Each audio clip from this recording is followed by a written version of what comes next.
a baby and was not coherent on stage. You were very supportive. Anyway, I'm grateful for that. This time it's our producer who has just had a small baby. He was then parenting a toddler, and let's be real, also not coherent. So he now has a small baby in Stockholm. Congratulations to them, it's like less than a week. I am now parenting a toddler. And this week, toddlers have happened, also corrupt fonts have happened. Many things have happened. We have Nordic Larp Talks. We have some amazing speakers who have prepared a wonderful and wise and inspiring program. Have I brushed my hair? No. Have I had time to go to the bathroom? Also no. Am I wearing makeup? I genuinely do not know. We'll see how that looks in the videos afterwards. Have I prepared a detailed script, especially for the difficult parts, which also will happen today? Also no. So I really do ask for your forbearance and for your understanding. And this goes to the larger theme, of course, that we live in very difficult times. And this requires us to talk about difficult things. And we will not always be prepared. And sometimes we'll be nervous, and sometimes we're going to step in it. And I'm probably also going to do that tonight, honestly. Just like, let's try to be loving, and let's try to correct each other. If you hear something, if you're on the stage and I say something, you do something that you don't like, say, that wasn't great. Actually, I'd prefer that you did this, for instance. Do I have water here? No, not even. So, there are some slides here. I'm not going to click forward and see what they say. This is me.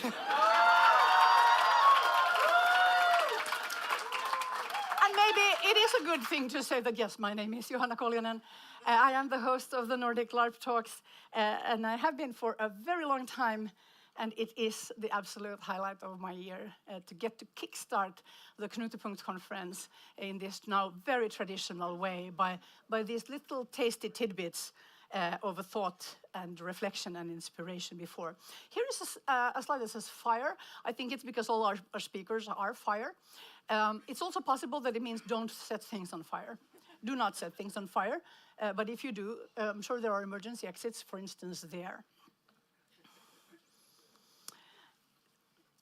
There have been many Nordic Larp Talks, and every year, traditionally, I mess up the number. So this time, the producer has remotely put it in right here.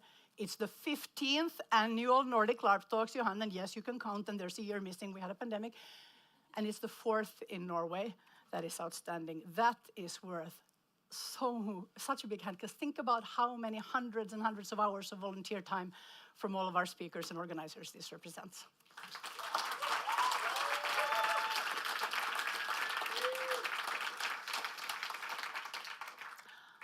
I might have something like wise and important to say later, but at this point, I think it's best for everybody that I just sit down and shut up for a while. So it's my great honor to introduce our first speaker. And I realize now that I usually do a little thing based off their bios. There was just no time to print anything today, so I don't have their bios in front of me. So everybody will have the same bio, which is a great intellectual, LARP designer, an expert in their field. Please welcome Steve Deutsch.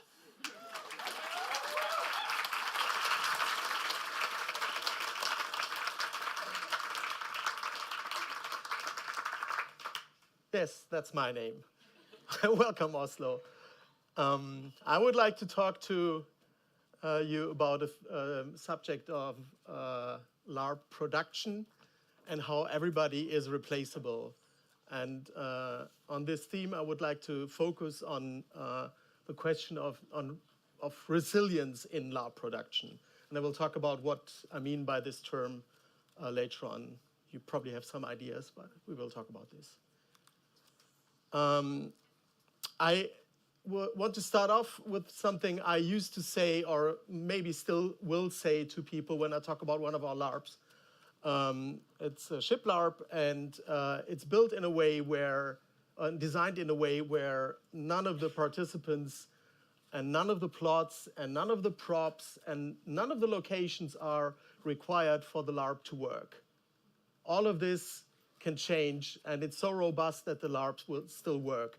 We had one run in 2020 where we had, instead of 26 players, we had 17. And so a lot of people missed their relations, and still the LARP worked as it should. and never meant this to include me. So what you can see here is a scar on my shoulder. This is when I went to hospital for an injury that I had on my shoulder, and I will talk about this a bit more in detail during the next slides. So first of all, what were my responsibilities for Demeter? My sole responsibility, so I was the person, nobody else was responsible for these things in the LARP. I was the head organizer, I was driving the truck, I was the ship coordinator because I'm the person with the most experience in that. I did all these things and nobody else had their, as you say, their hat on for that. I also was involved in other stuff like character writing, plot writing, and NPC, being NPC on the ship, doing workshops, setting up the ship, like the decoration of the ship and the cargo hold that we built there. So all of these were things that I did. So obviously, what could possibly go wrong? Murphy stroke back. So last year, we had a run where, first of all, one of the organizers got sick themselves. Then the second organizer couldn't participate because their child got sick. So out of the 4 organizers that we usually have, already 2 were out of the game. Then overnight before the LARP, I developed extreme pain in my left shoulder. So I didn't think much about this and packed my stuff and packed got the transporter from the car rental company, drove to our storage, and we started to pack the transporter. And I couldn't lift anything anymore. So there was now 1 organizer and 1 organizer with a sick child at home, and they packed the transporter. We went to the ship. There was another organizer there. We unloaded the ship, the transporter to the ship. And the pain went from bad to worse. And overnight I couldn't sleep at all. So the next morning I went to the emergency room to get some painkillers and basically just the bandage that you saw earlier on, because the doctor decided it's just an impingement syndrome and I can still go back to the ship. It didn't get better. It went from bad to ugly. So my shoulder didn't improve at all, and the pain got unbearable in a way that I had to go home. One of the NPCs actually drove me from the ship back to Hamburg and then went back to the ship to continue in the game. The 2 dropouts that either were sick themselves or had a sick child at home, they had to go to the car rental to get themselves signed up for the transporter and drive the transporter back home, back to the storage that we had. My shoulder and my ankle actually were infected by a multi-resistant bacteria, which ended up me in a hospital and getting surgeries. And this was so bad that if my wife hadn't sent me to the doctor, which I go easily to the doctor. I'm diabetic, so I'm used to go to the doctor. In this case, I was there already 2 times, and they hadn't helped me. The 3rd time saved my life because they instantly sent me to the hospital. I got surgery that day, and if not, I would have went into sepsis, so multi-organ failure. There were 3 people on the ship left to run the LARP. And these 3 people were Vanya Neite, who had already run the LARP as a co-organizer 3 times. And they took over as the head organizer. Julia Abrams, who's the most amazing kitchen person, and she took over the whole kitchen process. And then we had 1 participant who already had played the LARP 3 times, who agreed to switch sides and become an NPC. So we gave them their ticket price back, obviously, and then they joined as an NPC, and they together saved the LARP. First of all, this should have broken the LARP. And why did it not? So first of all, the whole LARP is designed for resilience. It means that the LARP itself, as I said before, all the moving parts in the LARP are not required to actually play the LARP. and to get to the plot points. When we're sailing, we never know where we will end up. So that's one of the reasons why we designed the LARP like this. And therefore, everything is movable. So we don't know where we will be ending up during a day. And we will make all the things that happen during the LARP happen at the location where we are. And it was the 11th run of the LARP, so we had quite some experience in doing that. So there was a lot of things that we had already built into the LARP that made it possible to have the LARP production also be resilient. So we had a lot of established plans, a clear and established organizational structure, a tested and a clear runtime schedule. And there was backup personnel there. As I said earlier, Vanya and Alana and Julia took over. And they knew the design. They were able to make any decisions as needed, and they trusted that I and the other organizers trusted them with the decision they would make. But there was also stuff we didn't put into this design. And for instance, there was only one driver with a driver's license. That was me. And I had rented the car. There was the distribution of the workload and the knowledge of financial structures there was not ideal because that was also all me. Other stuff like my phone was the one running the music that would introduce and end the acts of the game. All of this was missing, and all of these things missing now gives us more knowledge so we can build a more resilient LARP structure. So I'm using this word all the time, so what is it? It's, as some of you might know, resilience is a word that is used in psychology, and it's also used in organizational development. There are multiple levels that resilience comes in. And usually those are the 4 levels. We're talking about physical resilience. We're talking about mental or emotional, psychological resilience. Then there's emotional and social. And when we talk about the LARP production, there are 4 areas where I would put these. In these 4 areas, I would put certain things. Physical would be props and technology. As you all know, if your LARP relies on a certain prop or technology to work, you need some kind of backup because usually our technology are doomed to fail.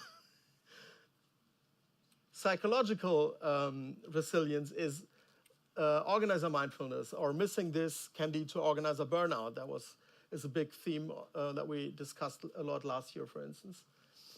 The emotional safety, or missing this, possibly participant anxiety, and that's also including organizers and NPCs.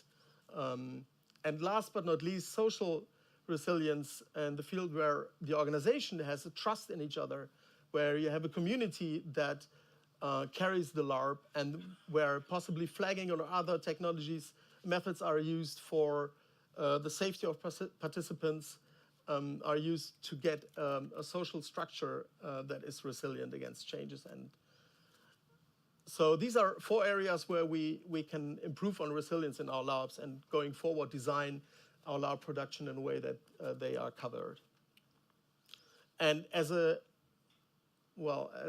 conclusion, I would say that your LARP production is not resilient unless it can either run without you, or you and your participants are okay with canceling it if you're not there. Thank you.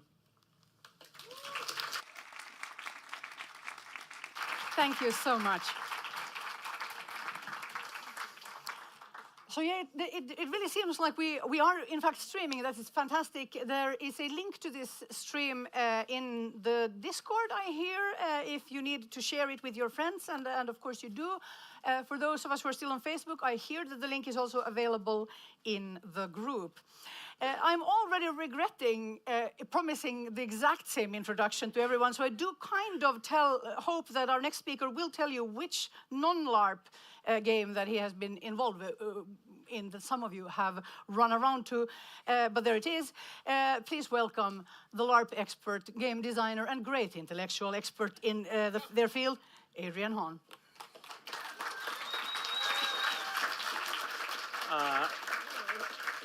Thank you. I can't claim to be a LARP expert. I only did my first LARP last year, actually. But I did design a game called Zombies Run, where you run around in the real world, and alternate reality games. And so for the last year and a half, I've been writing a book about the history and the rise of immersive art. And in particular, about the sharp rise in the popularity of the term immersive and immersive, experiences, which many people kind of like fold LARP into, whether that we should be doing that or not. And it's fine. A common theory behind like the appeal of immersive experiences is agency. Like people get to have the agency in immersive experiences on LARP that they don't have in real life, and in modern life in particular. And this is kind of like a tricky argument because, like, do we really have like more agency in life like 50 years ago, 100 years ago, 200 years ago, 1,000 years ago? Like, do we actually have less agency, or do we just feel that we have less agency now? But what is pretty clear is that, like, compared to traditional passive media, like immersive experiences are often sold on giving you more agency than watching TV. So like imagine, oh no, here we go. Imagine that you're seeing someone going to an immersive theater performance, or going to like a sort of Star Trek style experience, or even like the Star Wars Galactic, Star Cruiser. You've got like so many things you can do. So when you're in like immersive theater, you can decide where to walk, right? You're not sitting in a seat like you are now. You can decide which rooms to go into, which characters to follow, what things to look at. You can open different like drawers and things like that. You've got a lot of agency there. Here, look at all the agency you have, all these different buttons you can press, and aliens you can negotiate with, and different like tacks you can take with negotiation. Star Wars, we're going to hear from Star Wars soon. So many buttons, so many screens, so much agency. But then it gets kind of complicated, actually, when you consider like the whole range of different immersive experiences. Like this is a popular Bridgerton experience by Netflix. And in this thing, like when you go there, you have agency in deciding what you're going to dress up as. You can decide where to look and walk around, but you can't affect the plot in this. You can't become the queen. You don't actually have as much agency in here. And as part of the book, I interviewed a lot of people, and I interviewed the founder of Punch Drunk, who makes a lot of immersive theater. And he told me, actually, there isn't really real agency. You're basically a floating camera in a lot of these like immersive theater shows. You don't have much control, but you can just choose where you stand to watch it. And so, the appeal, I think, I don't think agency is a nice word, but we kind of use it for too many things, actually. So I want to introduce a new word, sovereignty. Longer word. And so the appeal with sovereignty is that, it's not that you have unlimited agency, it's that you get to make the decisions affect you. And this word, we normally like associate with like monarchs and with kings and with queens and with like gods, things, bodies that can do whatever they want within their own realm. And like no one can question the king. And so like 100 years ago, around then, economists came up with this idea of the sovereign consumer, which kind of like, not everyone can be a king, but everyone can be a sovereign consumer. And the idea is a sovereign consumer is independent of external domination. So if you go to the supermarket, you decide what to buy, there's no one telling you what you can buy. You can buy anything you want. Their choice is good because it's rational and utility maximizing. So if you go to the store and you're like, I just want to eat ham all day, all week, because then an economist would say, well, that's the right choice for you because you must really like ham, right? So therefore it must be obeyed. No one can stop you from buying all this stuff. And it's unrestricted by religious or political norms or majority will or higher authority. So a doctor can't come in and say, it's bad for you. Or a religious person can say, you're not allowed to have ham. And so this is, the sovereign consumer is kind of really at the heart of what a lot of people think is best for free market democracies, right? It sort of basically personifies an individualistic society. It's a kind of play to win, you know, of society. And this is obviously like a fiction, right? Like, you know, because people aren't perfect. Their minds get swayed by advertising, you know, all the ham advertising. Their choices are constrained in reality, right? You know, you can't actually buy something that doesn't exist, hasn't been made by the market. And it doesn't recognize that some people have more resources than others. But the idea kind of lives on, and it's sort of become allied to this philosophical idea of sovereign agency. And so sovereign agency, two even longer words put together. And this basically states that our actions that we do are all kind of self-generated, and they're product of our will, and they're under our control. So what this means is that everything that happens to us, if you believe in sovereign agency, everything that happens to us is a product of our decisions. So if we're poor, or we had a bad experience in a game or a LARP, it's our fault, actually, because like you are a self-made person, right? And if you have a really good time, if you become rich, it's because of your decisions, not because of anyone else. It's just because you made a good decision. And so, like, a lot of immersive experiences, and like particularly like video games, which kind of qualify, put you in like a little universe, a little bubble where everything is under your control. And you don't need to worry about other people except to just like kill them, basically. And so when I think about sovereignty in video games and immersive experiences, I'm not saying that like you always win. It's more that it's wholly within your own hands whether you win. It's not anyone else's. And so this is kind of nice enough as a solo power fantasy, but it's trickier when you have other people around that you have to deal with. And people do like having other people around. They want to have other humans around, not just AIs, but actually their friends and family around. But when you're with other people, like in an escape room, you can't just do whatever you want. You actually have to go negotiate about what you're going to do next.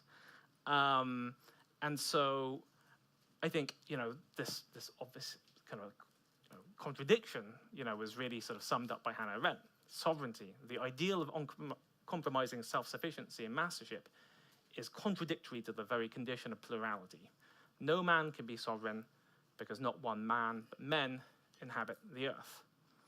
And so this leads us to her ideas lead us to this idea of non-sovereign agency, which means that our agency in the world is always dependent on other people. It's always distributed by other people. If you try and do something and just like no one follows you or no one that even acknowledges you, then you don't actually have any agency, right? Your agency depends on other people.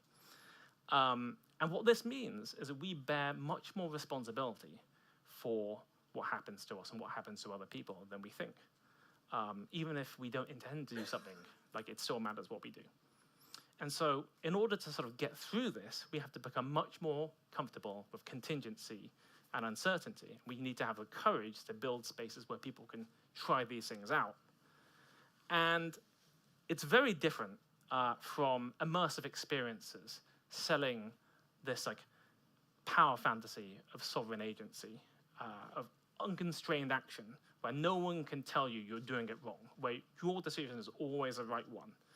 But there are immersive experiences that we're seeing in immersive theater outside of the LARP world, where they're kind of running into a problem, because the more people they try and fit into a real world environment, the harder it is for them to get those people to play together nicely while still giving them agency. You know, if you think about going to an immersive theater show and people just elbowing their way to the front, trying to get picked for the one-on-one, that doesn't work, right? So I'm not going to say that Nordic Larp has actually solved this, because I don't think it has. But I will say that I think it is the immersive art form of all the ones that I've been studying that has done the most thinking about it. So I invite everyone to think a bit more about the word sovereignty. Thank you.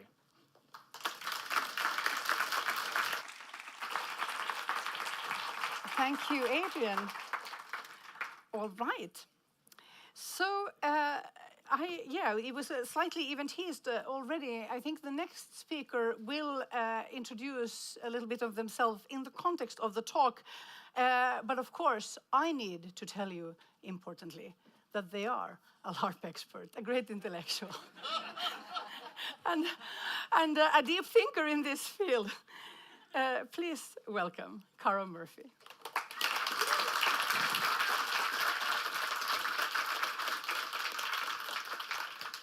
Hi, everybody. Very excited to be here, and I'm going to now address Adrian's point directly. So I'm going to talk about play at scale, and I'm going to get into what this is. So creative success but business failure of projects like Star Wars Galactic Star Cruiser, of which I was an immersive experience director for, prove that masses of people want to role-play in immersive themed environments, but not everybody can afford to pay what it takes to create and sustain such experiences.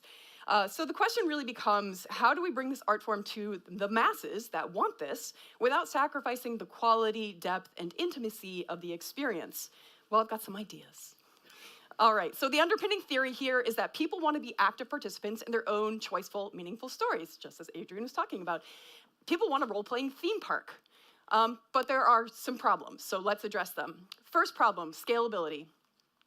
Theme parks rely on guest throughput, and guest satisfaction really goes down. It plummets when throughput is low.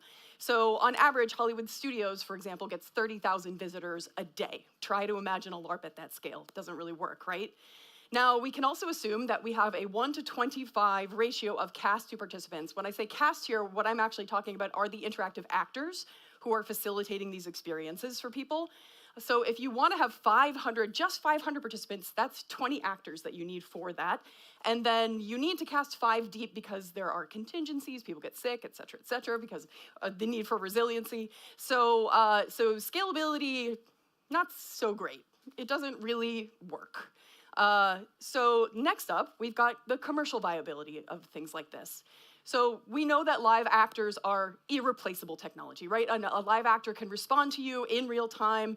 They can do things that no computer system can possibly do. We need live actors for these things. They're also expensive. We also need integrated information distribution systems. This is how we understand what's going on with the larger world and make sure everybody's on the same page with that. Those things, expensive. Immersive environments, also really vital technology for this. People need to feel immersed in the actual physical set and setting. Guess what? It's expensive. So we have a business model problem here, right? So this is a business model breakdown of a single voyage of Star Wars Galactic Star Cruiser. I'm not using insider info, I'm just business savvy, and like these are publicly available numbers. So the important thing here, oh, you can't see it. Oh no. It's down at the bottom. Anyway, the important thing here is that this margin is dangerously thin. Once you're below 50% capacity for what you're expecting, you are reliant on ticket sales. And that doesn't work for a theme park setting. It doesn't work for an experience like this. It's just not gonna fly. Oh, there we go. See? Dangerously thin. Razor thin margins, not good. So commercial viability, bad, right? That doesn't work either. Okay, so next up, sustainment. So, as we spoke about, live actors are irreplaceable technology. The more content that you have, the longer it takes to train in new people. That means you're never not rehearsing. It means that if you want that bench of 5 casts deep, you need to rehearse constantly, all the time, just to cross-train into roles. It's a nightmare. And the more content you have, the longer it takes. So, systems that work for theatrical shows and theme park settings don't work for immersive entertainment.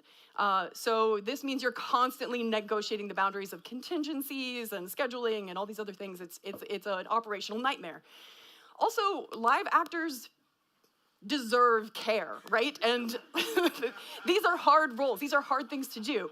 And right now, the only thing actors get paid for is performance. They have no pay that is for them in the sort of end-rolling and warm-up phase, and they have no thought of aftercare or de-rolling whatsoever, right? And they're not paid for that time. That's captured time instead. Outside mental health services, also, these are vital things for actors who are handling guests constantly. Those things only are supported for people who are full-time cast. It's not good. We owe our actors better than that. We also, as we said, these are vital technologies, and they require a lot of architecture. And that means that if you have any changes to your system, That's extremely fraught to deploy. So you're incentivized to basically not make any changes. You don't want to make changes as much as possible. So you're designing a system of rails. This is not scalable. It doesn't really work. So immersive environments, vital technology, require maintenance, right? And because of that, we have these really highly specialized vendors. We get this vendor lock-in problem where now it's very, very expensive to fix anything. So sustainment, guess what? Oh, there we go. Surprising, right? So just to review, we've got agency, yes, the thing we want, right?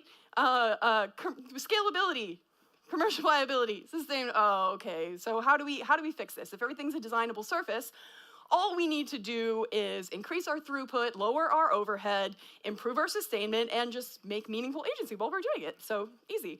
So here's how we do it. As we know, this integrated technology is critical for scaling, but it needs to be simple. It needs to be accessible. No tech for the sake of tech. We need to eliminate the vendor lock-in and reliance problem. So there are some examples of people who are doing this fairly well already. Phantom Peak, Level 99, Super Nintendo World, Star Wars Galactic Star Cruiser. Some people would argue about that. You can fight me later. So here's how this could work. So imagine you're at an experience, everybody has a wearable RFID kind of technology, they carry around a mobile device that's skinned to match the environment in some way, and thanks to the tech, now we can geofence the area, and we have a good understanding of not only the gameplay engagement, but also the social graph. We know where storylines are coming from, who interacted with what, for how long, etc. So we can use our bands and mobile devices, players can share information with one another, and they can create their own emergent narratives and storylines. On the back end, the GMs can see how these stories are being shared and engaged with and support those emergent stories. And then they can write and deploy new storylines or support the player-led storylines in real time via a very small writer's room and a small crew of actors that they need to seed certain plot lines. So there's another key here, though, which is counter players. What's a counter player? So a counter player is this special type of player who kind of crosses the divide here between Evan Turner and Kat Jones called them GM players or player GMs, counter players. And they really love to help, they love to teach, they love to collaborate, they love to create enjoyable adversity for people as well. I think that there's probably a lot of people in this room who are counter players. You know who you are. You can't get out of facilitator mode. It's what you like to do. It's the gameplay style that you find the most enjoyable. This was true aboard Star Wars Galactic Star Cruiser. We had counter players, and they came in abundance, and they loved it, and they wanted to teach and grow the audience base, and they wanted to do that as paying customers. So if we can leverage that, now this ratio changes, right? So now if we have that same 1:25 ratio, we just need one actor, for every 650 players. Suddenly we have a much more scalable system. But that means that we need to know who our counter players are, right? And we need to know who is really trusted. So here's how this could work. When you are in a private space, the app surfaces to you players that you've recently connected with. This is not to give a rich profile or anything. It's just for you a tool for learning names. Optionally, you can give them a kudos for a cool interaction that you've had. And this is only visible to the GMs. It's never visible to them, therefore sort of disincentivizing trying to game the system for anything. And then staff has data visualizations, the capability to see where those counter players are, where those people are in real time, and deploy them, and that they have certain skills. So a broad survey of about 300 LARPers, these are the traits of counter players that people trust the most and most want to see. They are collaborative, they are supportive, they are inclusive, they are creative, and they are theatrical. And people have these things in different measures, and I think that these are really valuable. So putting it all together, here's how this works. So now with a relatively small number of actors and writers, you can deliver and react to real-time content for players. So there's very little activity over in Sector 1. Deploy a creative and theatrical counterplayer to go engage a crowd. There's a huge crowd gathered in Sector 2, but we need an inclusive counterplayer to get everyone to go over to Sector 3, where there's going to be a new storyline that's kicked off. Now we have a supportive counterplayer. There's somebody that's feeling a little lost. We're going to deploy a supportive counterplayer to go welcome them to the land and get them onboarded. So do we succeed here? Yes, yes, yes, yes. So I think that as trends show us, audiences really want to play in these imaginary worlds more than ever. And now we have to be responsive to their desires. So it's not about designing attractions. This is about designing worlds and that are accessible, beautiful, and fun, and the tools and systems to actually support those worlds. So I think that whoever designs the best system for supporting collaborative, bottom-up driven play, player-created stories, is going to be wildly successful. The end.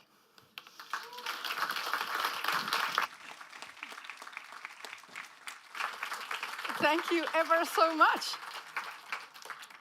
All right.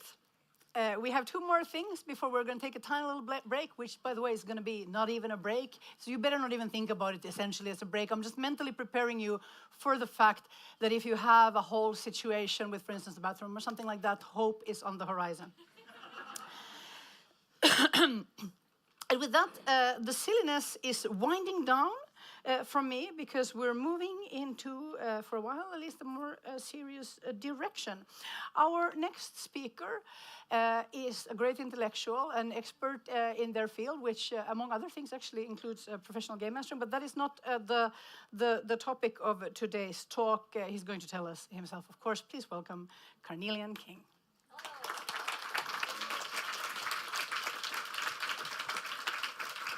So, I'm here to dampen the mood and talk about how the world is going at the moment and how we can do something about it. Kind of the only thing that we can do, or that I can do in the last little while. So, I'm Carnelian, I live in Berlin, and I guess cut my tits off and moved there 10 years ago to start life over. And since then, I decided, I wasn't just going to be lonely. So I've done a lot of things, and I mostly started a community. And the community that I started is a community mostly made up of neurodivergent queers, and we make a lot of LARPs. We just started this about 3 years ago when I had my 30th birthday, and I took a joke far too seriously about my last name being Carnelian King and how I needed a castle. So that was Burning Castle, and we keep doing it. We did it the next year. And then last year, I had something go really badly. My brother died of a drug overdose. So I decided to deal with my grief, not to do less, but to do more. So I'm about to show you all of the LARPs that we just did. I'm going to go through them pretty fast because that's actually still not the focus of my talk. I'm going to talk to you about how we built the community, but I want to show you what we made. And I'd love it if at the end you could give an awesome round of applause because, like earlier, this shows hundreds and hundreds of hours of volunteer work because I run Burn LARPs, and Burn LARPs are LARPs where everybody who comes participates. So the first one was the Burning Castle, and the LARPs that we make the themes are always about what the community needs to grow from. And the beginning, it was about making a game about it being our responsibility not to let the world harden us. It's about your inner child and shadow self, and it was honestly really transformative. The first one was incredible. The second one is it was a little bit about meeting new cultures because it was about what we should do with our monsters, the parts about ourselves that we don't like. The next, this was last year, it was the biggest one yet. It was about what the cost of understanding someone is and like the cost of staying sane. Also, for context, we run these LARPs in castles, and they're usually around 50 to 75 people, and they're over the course of 4 days, just for context. This one was interesting. This was the first one-night LARP. It was called the Mischief Society Ball, and it should be fun to die, and you should feel like you're getting away with something. This was a game that we did for Valentine's Day, and it was for trying to get new people to play in Berlin in a way that was a little bit more accessible. So that was a one-night LARP. And this one was one only for our community, which we wanted to try to organize to see if we could organize something without having to write new characters. And the theme was worship through revelry. They were worshiping the tentacle god because I was a little bit self-indulgent, loving octopuses far too much. And the last one that we did was the University of Sonder, and it was a LARP that would give people the opportunity to feel like they could resist. It was a LARP where it was very strong oppression themes, and we wrote in none of the characters that they were supposed to be part of the revolution, but we oppressed them just enough that they did. And they were actually able to make meaningful change. And that meant a lot. So what's the side effects of running LARPs nonstop for the last year? Using LARPs as a coping mechanism as a single person has been damaging in ways that I didn't expect. And one of the ways was the effects of burnout affect the community around you. And when you want to get people to volunteer, if it seems like you are doing too much, it's hard for them to also feel like they can contribute. It was also really hard for us to distribute responsibility at the beginning because we didn't understand proper systems of explaining what it meant to take on a lead role.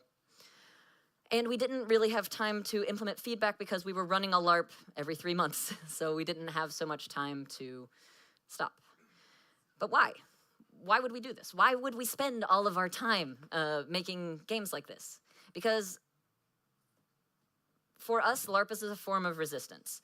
It's what we do to make a space that is safe in a world that doesn't love us, especially queer and trans people, because that's mostly our community.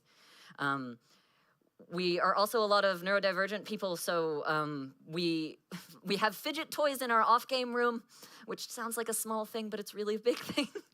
And we're constantly iterating on how we can make this work better for people. And it didn't work for many times. The next slide is the amount of times I failed before it worked. Yeah, I came to Knutbook 10 years ago, and I tried to make this community 3 times before it worked. And I'd love to talk to you about the process of why it worked now. Why is it functional? We first began it as an event. I did this event for my own motivations. It needed a little bit of personal motivation so that I could care about it enough to make it happen. After that, we transitioned into a community, partially by moving to Discord. It took having very good Discord mods to actually have a community, which is a weirdly specific thing, but if we didn't have that, we wouldn't be meeting most weekends to hang out. And then the last one is regular meetups. This is just important if you're not running a LARP, that you can just meet and talk and hang out. They can be crafternoons, they can be whatever. Some of them can be online, but ours are in person. Every first Wednesday of the month, we meet in this board game cafe called Tales Untold, and we just chat.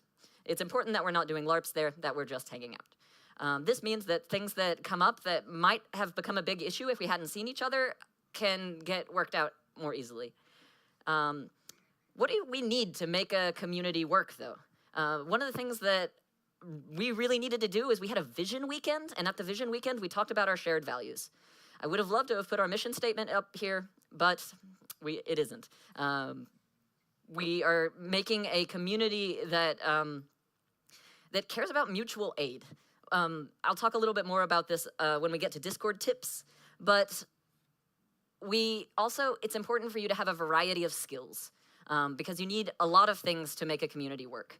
And when you're also building a community, how you run a LARP needs to be documented in clear processes. At first, I thought I could do way more myself than I can actually do. I should have had a slide like the one before that had all of these things that I did instead of giving it to other people. You actually have to find people that you trust and delegate things to them, even though it will take more effort to do this in the front end. Expectation calibration and delegation is really important as well. Mostly it's about being clear what you're giving and that you're not giving an experience, you're giving an opportunity for coming together. But what do you get from this when you're building a community? You get shared skills, the opportunity to try something new. You get mutual aid, the opportunity for self-expression, and of course, play. As adults, we don't have enough spaces for that, and we need that for our nervous system to relax. Here's a few very specific things we do on our Discord, which I just want to give you. They're great. It's a couple channels. One of them is Glimmers. I'm so excited when I see somebody post this delicious breakfast that they had, or that they got a diploma, or Glimmers is the channel where you post things that you're excited about. The opposite of that is the whining corner. This is where our community can complain about stuff that's going wrong. We also have one called Time Bank, where people can post, hey, I really need help finding a therapist, or hey, I really need help with this. If you don't have enough bandwidth, you can post there, and maybe someone will help you. We are differently resourced. Many of us are underemployed, so this is helpful because not all of us are, and some of us can help. I also want to say casting a wide net and following a common thread is really important. That's why I go to a lot of conventions, because I'm the extrovert. This is where we find more people to bring in. I can also mention that we're having an event. If you want to be a part of this community, you can. It's called Burning Castle. It's in November. And yeah, if you want, I can tell you more about that in person. But otherwise, just thank you for being here, being generous with your curiosity. And good luck gathering your people and collaborating.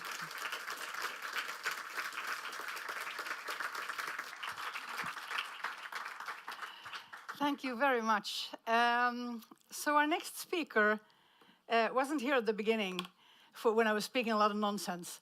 So you don't have context for why I was speaking a lot of nonsense. So I'm actually going to do a tiny little bit more of an intro for Fra, who is using a pseudonym here for safety reasons. Fra is a LARPer and LARP organizer from Kyiv in Ukraine who has about 20 years of LARP experience. Many of you, or some of you, may have played the LARP Shadows of the Forgotten that's been touring last year. For the last 10 plus years, she's also been a volunteer for the Ukrainian National Guard and the Armed Forces. Please welcome Fra. Thank you. Thank you. Thank you for taking the time to come here and talk to us. So when the current attempt at invasion started, I remember hearing sort of two things from Ukrainian LARPer friends that I'd like to sort of follow up on with you. Okay. So the first one that many people said was that LARP had taught them skills that turned out to be really useful. So can you say something about what that has turned out to be? Actually, I can tell a lot about this. It's absolutely true. Because among all the other people, we suddenly are prepared, at least somehow, to what happened next. To be precise, different things happened more and more later. From the very beginning, we understood that we have like a lot of tourist gear, some like useful camping things, tents, I don't know, burners, whatever stuff. So the people who were evacuating from the cities which were bombed by Russians, they were like bringing nothing with them or like a favorite dog, and that's it. So we would help them. We would donate a lot of this stuff to people. Also, we could explain how to use that, how to survive, how to live without electricity, how to live without, I don't know, clear water, like how to use all this stuff. And also, especially some of the guys who were playing like military LARPs, they joined the army, and some of them are the instructors now, some of them are the soldiers, depending on what they were doing and what they're doing now. And among all the other civilian people, suddenly we were really more prepared and more kind of survivable. So I've been thinking like of a really specific thing that somebody said, which is like, well, you see, not everybody knows how to cook for 100 people or 200 people. Like, I don't know how to cook even for 2 people, but it's like, oh, yes. But a lot of people who are involved in LARP know how to cook for a lot of people. Yeah, and how to do a fire in the woods in the snow, and yeah, a lot of stuff, really. So the other thing that I remember people saying was, at the very beginning, was like, well, like now we're working. We can't play now, we can't pretend now. But now some years have passed. So what's the status of LARP inside Ukraine right now? In fact, I heard some idea like, in case you are having a full-scale war going on, you don't need LARPs because it's already too much. No, forget it, like no. First of all, the main reason is that, especially now, when the situation is going on, this is not the first year, not the second year, and unfortunately, we all understand this is not the last year. We all live in a constant stress. We lose our friends, we lose our homes, we lose our family members. We live under bombings and shellings because Russians are trying to like bomb almost every city of Ukraine like every day. And we kind of from one side, we are used to that. We're like, oh, it's just a normal air alarm. Anyways, I'm sleeping in my bed. Tomorrow I need to go to work. I will just ignore it. But anyways, it's a stress. It's a lot of stress, and it's like gathering inside of you. Because especially in the beginning of the war, we had like really enormous amount of different, very dark, very scary things. And we just couldn't process all the emotions, all the feelings, and it keeps stacking inside. So in fact, now we're living on a sharp edge of like full depression, disorientation, I don't know, like despair. But as far as we need to move forward, to live somehow through that, to work, to volunteer, to fight, and so on and so forth, we need some kind of resource together, some psychologically positive activities to give us this resource. And this is why we are using like every smallest possible chance to get that dopamine, to get some kind of positive, I don't know, whatever, something, at least something.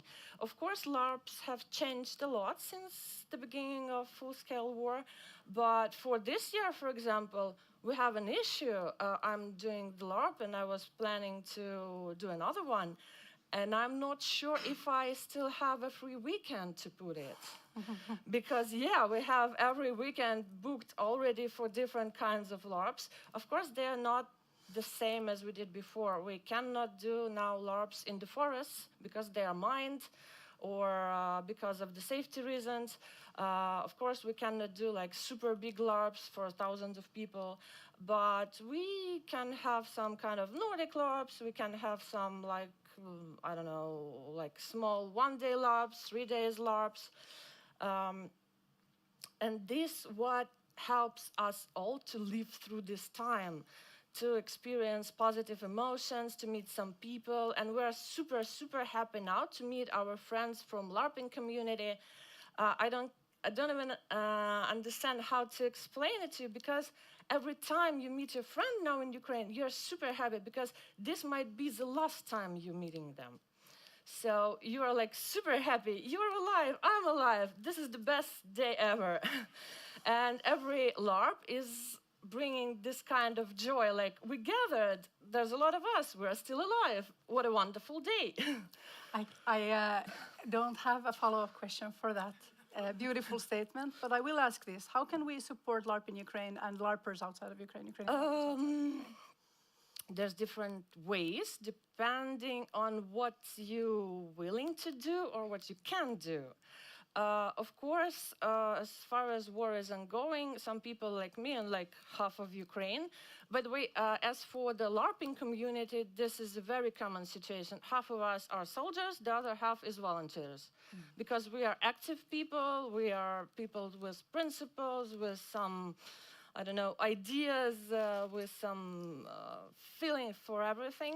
So we're very active. And in case you would like to help us practically, you can either donate to some volunteers you know, or you can like do with your hands something useful. There's a lot of things you can do for the frontline or for the humanitarian aid, like gathering some medical stuff, creating some protecting nets or something like this. We have a lot of, for example, we have a lot of volunteers bringing, as far as I'm mostly involved in buying and bringing cars to Ukraine. I know there's a lot of volunteers who buy cars, for example, here in Norway to bring to Ukraine to the front line. So in case some volunteers would like to donate something material, like protective items or something, the volunteers with the cars can get all these things and for free bring it to Ukraine, just that simple. And basically this is built on sort of human networks as well. Yeah. So like speak to a Ukrainian you know, and they will point you in the right direction. And maybe find a thing, like find a small thing, just one small task. It's like none of us can like individually sort of stop this war or help everybody, but maybe we can do one more thing or organize one small thing, and that helps. If Also, everybody of does it. course, in case you don't have the ability or the money to help, like physically, you can support Ukraine in any other way. You can, I don't know, push your government, make some action, collaborate with Ukrainians to do some performance or whatever. Share the information about it. For example, we're living really in a hard time because we have a lot of propaganda, like enormous amounts of money Russians are spending on propaganda about us, about all of the situation. So in case you are spreading the correct information, you are checking the information you see and spreading the correct information about the situation, you are already very helpful. Yeah. I think we're going to stop there. What do you say? Let's say a huge thanks to Fra for coming here. Thank you. Thank you. Fra welcome. Thank you very much. All right, thank you very much for your time.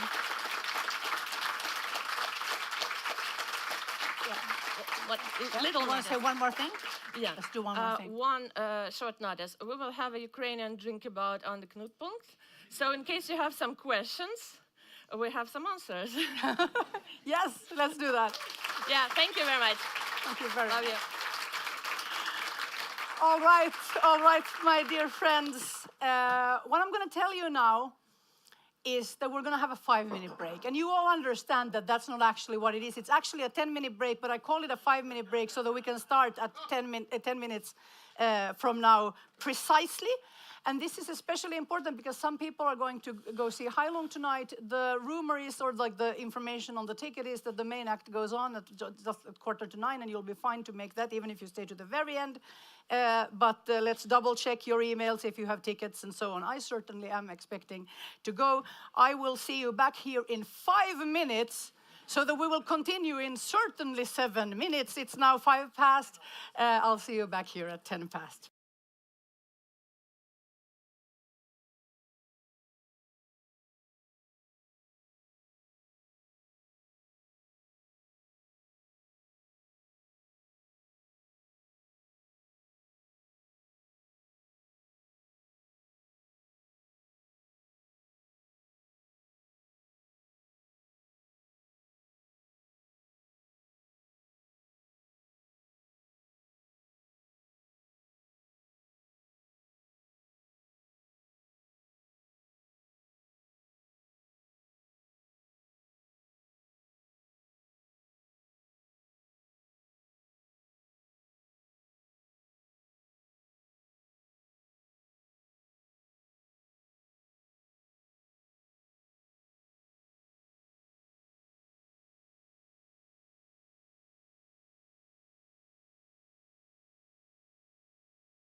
there was some kind of award to hand out in this situation, you would all like have deserved it gloriously. If there is an empty seat next to you in the middle of the row, would you be so kind as to just like move in so that the latecomers can come and sort of fill them up? There's some coming down the stairs right now, so if you have an empty seat next to you, maybe please point at it. Yes, we're doing good. There's some right here in row 2. So whoever's at the door, if somebody still comes in, they can come and join us at row 2. Otherwise, in the overflow area, hello, overflow area. If there's 3 of you in the overflow area who are really fast runners, you might have a seat in row 2. Okay. Yeah. So thank you for being back. Thank you for your undivided attention with these fantastic speakers. Our next speaker is a great intellectual, an expert in LARP on more than one continent, in fact. And I'm sure she'll tell us a little bit more of what's happening across the pond right now. Please welcome Lizzie Stark.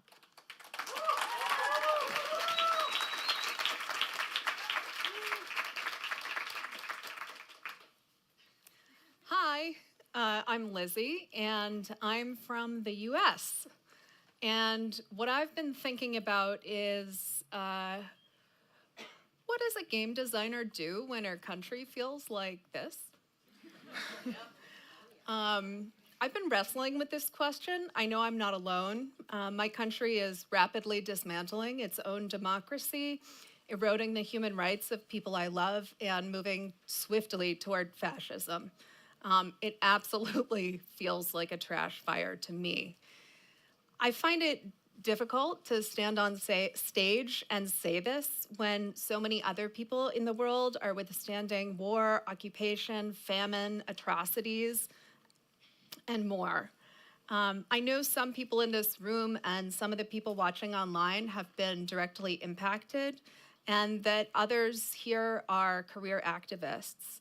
And I just want to say, our hearts are with you, and your resilience is crucial to a better world. So please keep going.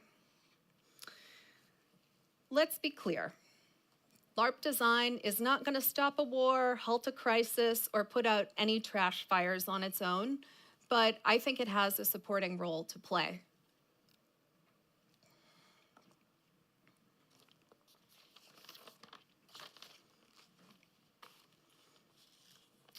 Why design LARPs in a global crisis? According to Dr. Stuart Brown, founder of the National Institute for Play, the opposite of play is not work, it's depression. Tyrants would like us to be depressed because that makes us easier to control. And tyrants go after artists for a reason. For inspiration, I've turned to Black activists like Cleaver Cruz, founder of the Black Joy Project, who's taught me that joy can be a form of self-care and resistance in itself. I've also turned to Argentinian activists Las Madres and Las Abuelas de Plaza de Mayo. They've fought for their disappeared children and lost grandchildren for the last 48 years. I visited them in 2023 while working on my next book. My day job is I write nonfiction. So, right now I'm working on a book tentatively titled Big Crone Energy about incredible old women who are saving the world. So I visited Las Abuelas de Plaza de Mayo in 2023, and I learned this from them. Their bravery, it comes from love. It comes from love of their children and grandchildren. It comes from their love of country. It comes from their love of justice. And this is the kind of love that says, I see you, I'm with you, and we fight together. Resistance requires many tools: protests, mutual aid, legal interventions, direct intervention, and of course, play. Play can cultivate love and joy, give us the fuel to keep going, the rehearsal space for courage, and a reminder of what we fight for.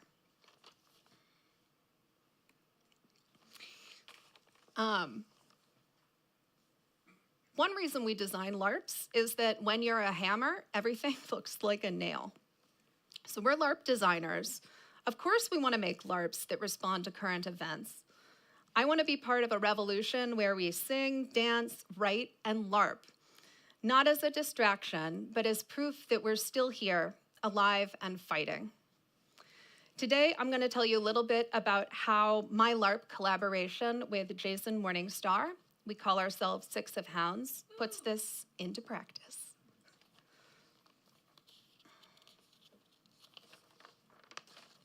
So Jason and I, we've designed together since 2017 or so.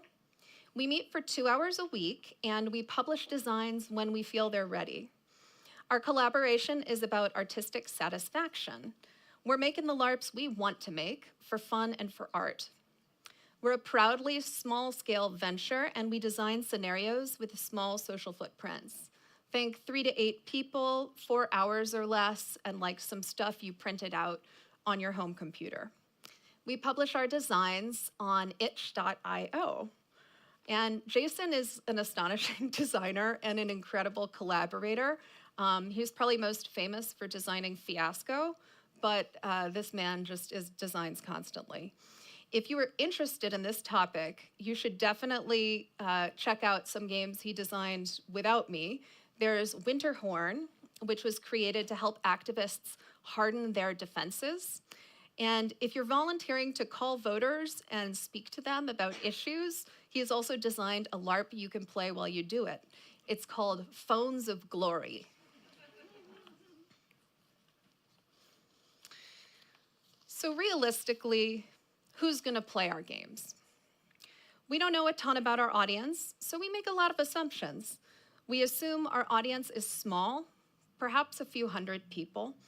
We suspect they lean left, and most of them, or at least a plurality of them, live in the US. We also assume that they're a bit like us, engaged but exhausted by the fire hose of apocalyptic news. We want fun, and not that type 2, let's pretend to waterboard each other for serious art reasons stuff. What help are we qualified to give? Limited help. You don't want us teaching you to triage a gunshot wound, for example. But we and LARP are absolutely qualified to do a couple things. We can provide a brief, joyful escape from the world's problems. We can build community.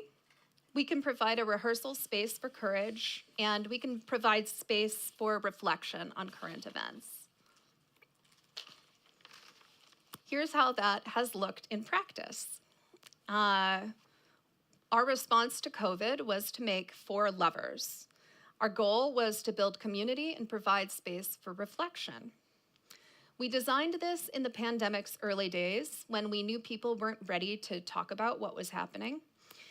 Instead, we made a game about flirty people in love, except they are quarantined in the Doge's palace in Renaissance Venice. And we designed this game for video chat play, and we used the affordances of video chat. So after the workshop, the LARP begins in text mode. People are writing notes to each other. When the Doge declares that some windows may be opened, we add audio chat. And a bit later, when the doors may be opened, we added video chat. To leave the castle, get out of quarantine, you had to get married, which provided a perverse incentive for some people who really shouldn't wed to do so. A few years into the pandemic, we also got super specific about our audiences. We discovered this new way of designing games for us. We chose 4 friends at random, and we designed a game specifically for them. So what would John, Gian, Kitty, and Alex want to play together? Obviously, a cozy forest LARP about teenage animals making real friendship bracelets. Another group inspired Project Conifer, which is a LARP about lovelorn CIA operatives making poor choices during a coup in the 1970s. In 1970s Bolivia, specifically. And this game, we were challenging ourselves to make a spy drama. Just sometimes we're also like, what have we not done? Oh, vampires. And the Conifer setting was particularly appealing for Jason, who told me, and I quote, I want to roll around in history like a dog on a dead skunk.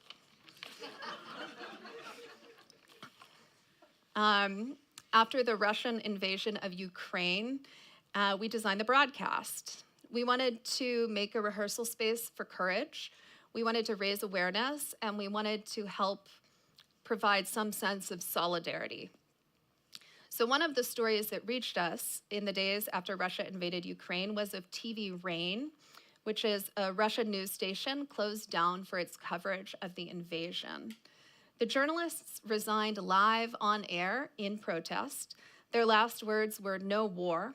And so we got to researching a little bit. We talked to several journalists who work under state censorship, and we learned a bit about their experiences. Then we designed the broadcast, which is a stressful but also quite funny LARP about censorship. You play a nightly news crew and the censor in a fictional totalitarian state. Before each broadcast, you edit each night's script. This was like the hardest part of the design process, was writing 3 complete 5-minute newscasts. And as you edit, you have to make decisions about how you're going to ride the line between your ethical obligation to report the truth and legal pressure to report what the regime wants you to say. The game feels like a lot closer to home now. Last weekend, the New York Times published a list of about 200 words that the Trump administration is purging from government documents. Words like diversity, female, bias, and pronouns.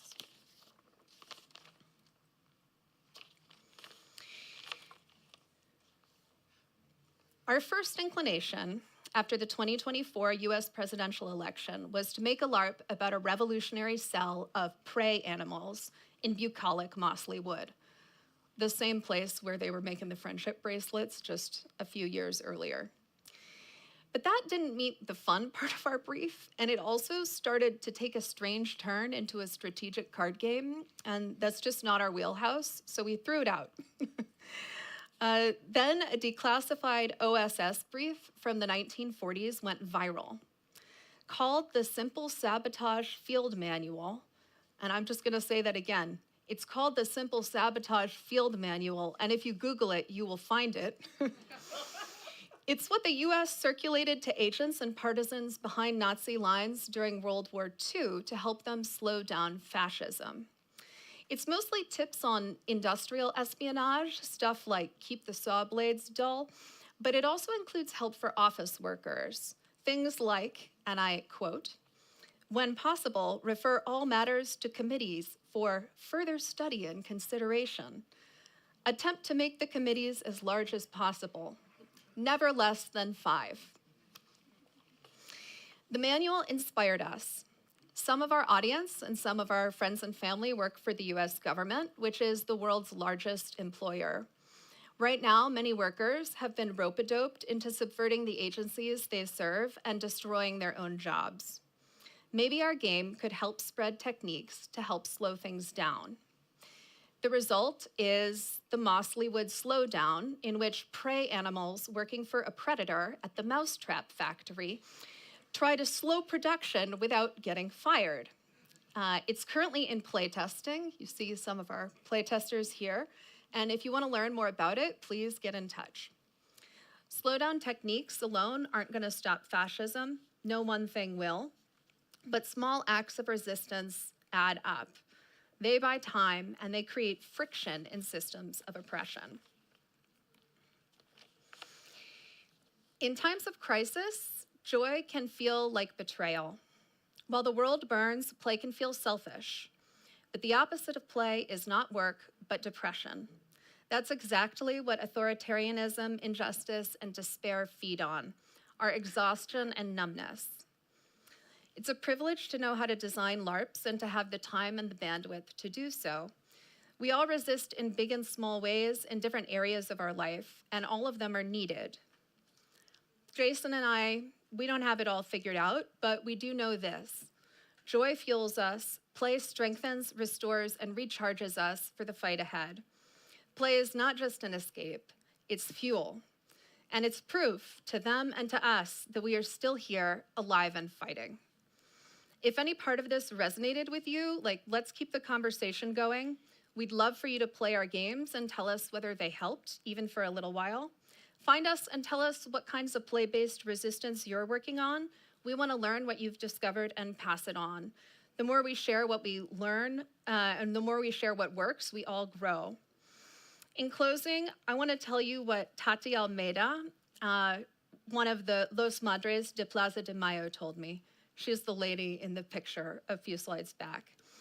She's a 94-year-old human rights activist who's been fighting for justice for her son, Alessandro. The Argentine dictatorship disappeared him 48 years ago. I asked her how she had sustained this fight for so long, and her slogan was militancia y joda, activism and party. She told me, you need to alternate or else you go nuts. Thank you.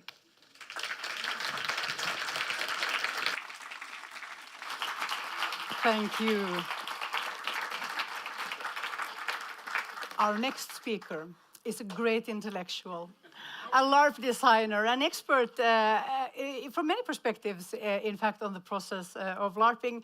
Today, I think we're going to be on the player's side. Please welcome Mo Holka.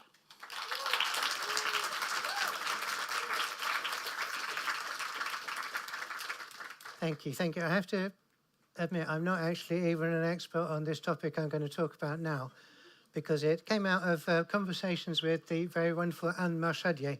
So the good stuff you're about to hear is to her credit, and the silly bits is what I added around it. So the title is, It's Not You, It's Me, Wrestling with Bleed-In of the Self.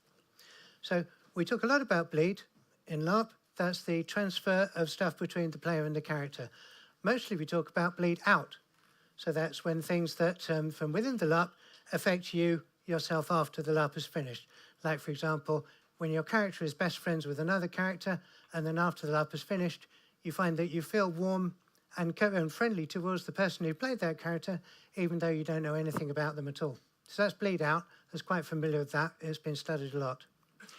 The other side of it is bleed in. This is when things from you come into the LARP and affect the way you play, although that wasn't how your character was designed. So, for example, perhaps if one of the co-players is someone who you don't get on with, who you don't like very much, it may be that you will tend to play away from them, even though your characters are supposed to be cast close together. And this may then kind of frustrate the design, but it's something that you have bled into the character that you're playing. So this kind of, what I'm calling emotional bleed-in, is quite well understood. But what we're going to talk about today is a different kind of thing, which is what Anne calls ontological bleed-in, bleed-in of the self. Wow, okay. So the last time I did one of these talks, the audience was set up on sort of quite a flat space. So the people at the front could see the bottom text, but the people at the back could only see the top text. And so I asked the people at the front to laugh very loudly whenever I changed the slide, so that the people at the back could imagine it was much funnier than it actually is. Now, none of you can actually read it properly, so I'm just going to ask everyone to laugh, just laugh like hyenas whenever the slide changes, and this talk will go well. Okay, so what is ontological bleed-in?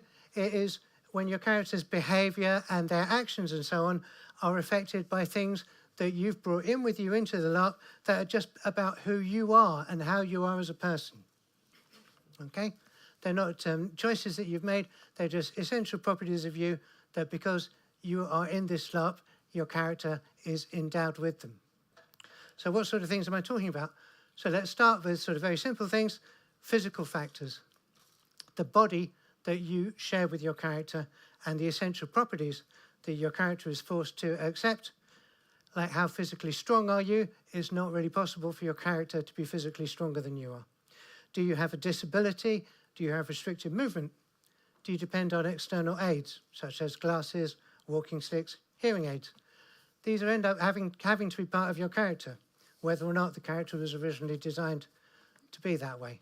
So I have really bad hearing, therefore all of the characters I play necessarily also have bad hearing too. Age is another factor. If you're an older person, will your characters by default be perceived as being older as well, even if they're intended to be young. And gender, will your character always be seen as being the same gender that you're perceived as? So these are quite simple physical things that we bring into our characters just because of who we are.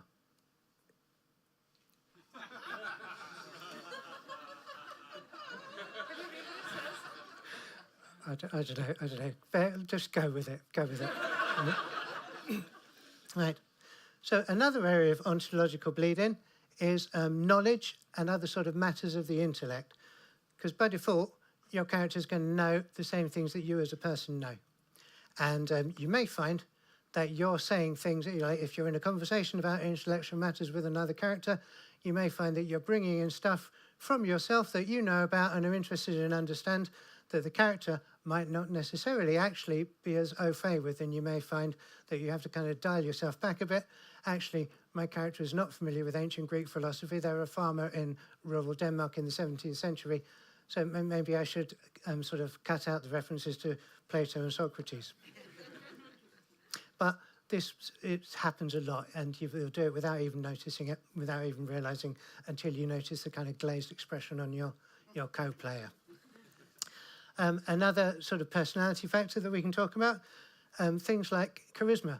If your character is supposed to be playing a charismatic leader, it's hard to analyze charisma, but sometimes it's easier to spot, particularly if you don't actually have it yourself. If you're not charismatic yourself, it's very hard to portray a leader who is charismatic unless other people are prepared to play you up for it. And I'll come on to this a bit later, how we can remedy these things. Because it's possible to play a character who's less knowledgeable than you, who's less clever than you, who's got worse judgment, who's less charismatic and so on.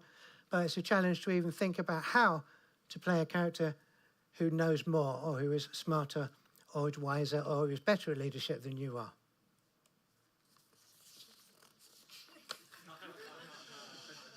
Okay, so the next area of ontological bleed-in, let's talk about politics.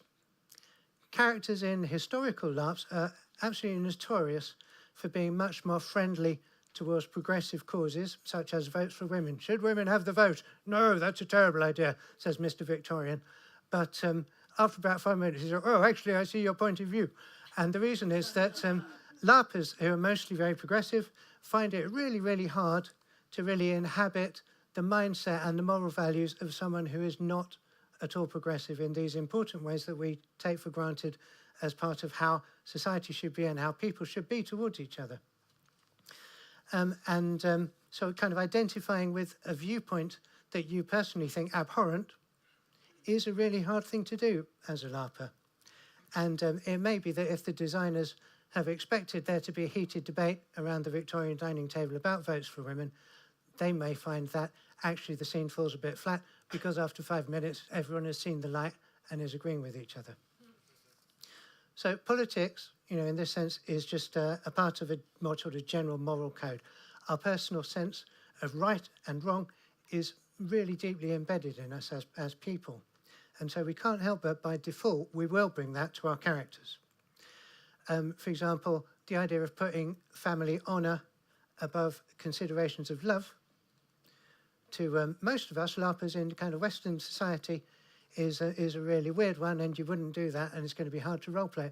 But actually, to lots of people in the world, even here in Oslo, this is perfectly natural and is the normal way to behave. Of course, family honour is more important than considerations of your personal love.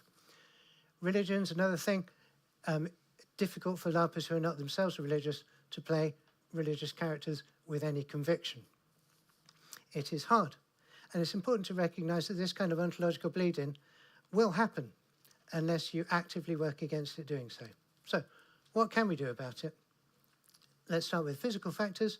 This is a matter of design and working with the organisers. So if you're in a wheelchair and you're playing the head of the evil cult, perhaps share your needs with the organisers beforehand, and they can then make it so that the massive demon summoning ritual doesn't happen in the deepest cellar. Instead, it happens on the terrace that leads into the garden, and you can get on there with your chair and lead the ritual from the middle without any problems, and this then becomes part of the fiction. But they have to know about it. They have to know your needs in advance. For intellectual and personality type factors, getting co-players to play you up can go some of the way. And before all the LARPs that we organise, there's a lot of LARPs I've been to, before the start, during the workshops, there's a kind of a round of who wants to be played up for what. If you're not familiar with this, it's like each person gets a chance to say, well, my character is actually a really charismatic leader, and your characters have all been obeying them for their whole lives. So please, when I say and do something, then obey it instinctively, pretend like they're using a lot of charisma, and then I don't feel a pressure on me to have to somehow manifest something that I don't actually have inside me. For things like gender and age, as we talked about, if the LARP has name badges, then these can include information such as what is the character's apparent age supposed to be, what gender are they supposed to be. It may be immersion breaking, and some people hate name badges, but for me, it's an accessibility issue as well as something that allows people to feel comfortable that they are being perceived as what they're supposed to be playing. We're nearly there. There may be meta techniques to convey knowledge. So, for example, if your character is an expert on farming techniques in rural Denmark, if they've been a farmer all their life, you don't know anything about it at all, there may be a meta technique that's included that can be workshopped, which is when I'm making this gesture with my hand and talking, that means it's something that I'm a massive expert on. Even if what I'm saying is absolute bibble, you will kind of nod and go along with it and go, yes, yes, of course, that makes perfect sense, because you're the farmer who taught us everything that we need to know. Political and other sort of ethical matters, a bit more intractable, you can workshop them. You can have a session in the workshops with people talking about, okay, so how do these people really feel? What is their internal justification for feeling that women don't have the vote? Discuss it off character, and then you're more likely to be able to represent it in character. But stuff that comes from your really deep personal morality is always going to be difficult to change. And it's something that designers have to accept, that characters are not always going to be represented as you would wish, because players have these important personal barriers. And so it doesn't always end up like you would like it to look. But that's okay, because this is LARP, and we will all fuck up, we will all be less than perfect, and that's got to be accepted as part of the shared experience. And finally, a set of thoughts which are more sort of questions. I don't have answers for any of this, but perhaps you do, or perhaps you'll find answers in discussion afterwards. How does ontological bleeding interact with how you actually LARP, your personal process of LARPing? Does it mean, for example, that you can only really immerse into a character if the character matches up really well with yourself, with your ontology? Is the character sufficiently different from you? Does that mean that you can never really immerse into them? There's something to think about. Does it mean that you need to constantly be thinking about how you're reacting to stuff that's happening during the LARP? Do you have to think, am I reacting as my character or is it as myself? Does awareness of this mean that you'll end up spending a lot of energy on steering to avoid the effects of ontological bleeding? So it's not, I don't have answers, I don't have solutions, I'm just bringing this up because I think it's something we don't pay much attention to. But if we can, perhaps our LARPing can be even more wonderful and amazing than it already is. So have a think, take it away. Ontology is up here, but it can be out here, and it's something that we all share and we can understand and sympathize with each other around it. Thank you.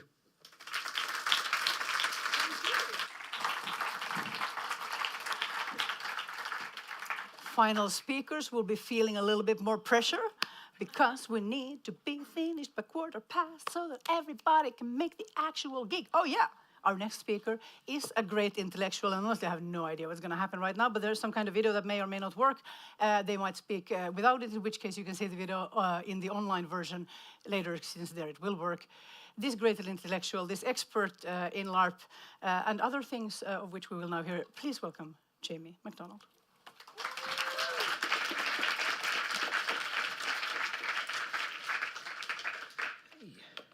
Will I, in fact, have the video? Oh, cool. That's nice. That's nice to know. Sorry? When you started there, it'll start out very. Ah, yes. You have a clicker as well. I see.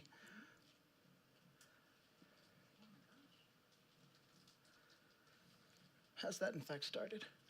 I think you might want to use the clicker to click one step forward, but I don't actually know. No, it hasn't. It's the bar and the bottom. Now it's working. Now it's starting. Lovely. All right, so this is a little improvisation that I did because the slides didn't seem to work for me, and I genuinely worry this is more interesting than my talk. It's a little improvisation where I'm just going to sit down on a chair. I want to ask questions of how do you sit on a chair? Observe the location of the chair and its properties. Is it large enough for your buttocks? Is it soft? Is it high or low? Position your upright body in such a way that a series of bending of joints and shifts of weight would precipitate a catastrophic loss of balance that is prevented through contact with the chair. Trust in gravity. Now you are sitting on the chair. How are you sitting? What is a chair? Why would I describe all of this in text? Why would I show you a video of sitting on a chair when you are all already sitting on chairs? So you already have this knowledge, so what is the value of asking? I think in LARP we're doing actually a very similar project. If you think about all the LARPs you've ever LARPed, it could be a very similar process to this video in some ways, but with a focus on how does one act? Not in the sense of acting for the stage, but action, embodied, social, political, emotional, in pursuit of knowledge, for survival. What actions should and could you enact? Where? With whom and what for? How many ways can you act? Like how many ways can you sit on a chair? I'm asking this because I'm thinking of LARP as research. And I'm inspired very much by doing a PhD in artistic research, and so I can talk a little bit about artistic research and why I find it kind of inspiring here for LARP. So over the course of the late 20th century, art had a tendency to engage with critical theory and artistic thinking, as in thinking via artistic means. Dancers, for instance, understood that there were things that they knew, that they learned through the body, and even if they weren't able to articulate those things in text, it doesn't mean that that knowledge does not exist. They can articulate it through movement. If you're a musician, you know, you have knowledge that is complete without ever having to explain it to anybody in any other way other than playing music. That is knowledge. It's real. LARPers understand that the diary entry written after the LARP is not the LARP, and there is no way at all to ever articulate what is happening in the LARP except at the moment of its emergence, the singular moment of creation or research creation. Nowadays, there exists a concept, particularly in the context of the art university, of artistic research, and I think some of the thought processes are valuable. So what happened? First off, artists would be collaborating with people who are working in more established fields of research, more objective fields of research. Also, art becomes more institutionalized in public fora like museums, but also art pedagogy in the university. And 3 engines of capitalism demand quantifiable results and measures of success, and funding follows quantifiable results. So anyone in this room or anywhere else watching who has ever had to make a grant proposal knows that the hardest and the most stupid part of the entire process is convincing a jury of people that your work has some kind of value. And then, so from artists who already knew that they knew but couldn't measure their knowledge, a big pushback to the idea that the scientific method, either in STEM or in social sciences, was the only or the dominant way of knowledge production and rigorous investigation. So in those places, you're supposed to strive for objectivity, not to involve yourself. But in LARP, as in art, this is not possible. You are involved. You can think about, there's research that is research about art, or research on art, so you're doing research about what happens in art or what art affects in society. You can do research for LARP, so like how does this new material work in buffers? But research in art, and this is a distinction made by musicologist Henk Borgdorf, concerns research that does not assume the separation of the subject and the object. It does not observe a distance between the researcher and the practice of art. Instead, the artistic practice itself is an essential component of both the research process and the results. So there's an understanding that no fundamental separation exists between theory and practice. There's no practices that are not saturated with experiences, histories, and beliefs. And conversely, there is no theoretical access to or interpretation of art practice that does not partially shape that practice into what it is. And this is also not even new to LARP. Emily Waldron, about 10 years ago, wrote about performance, LARP as performance research. She was writing mostly about how to document LARPs. And Nadia Lipsik has done a fantastic PhD. There's the piece Lone Wolves Stick Together. You can find it on Research Catalog, and it's a fantastic piece of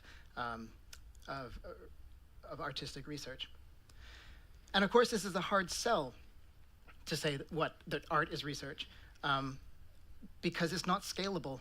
It's deeply personal, and there simply isn't the economic and physical possibility to sell it to the masses. Does this remind you of LARP at all? We have been hopelessly looking for the magic formula to be able to disseminate the knowledge of LARP with all its potential in political practice, and imagining alternatives to the shit show that is our hyper-capitalist, doom-scrolling, genocidal politics, but there are other ways to act.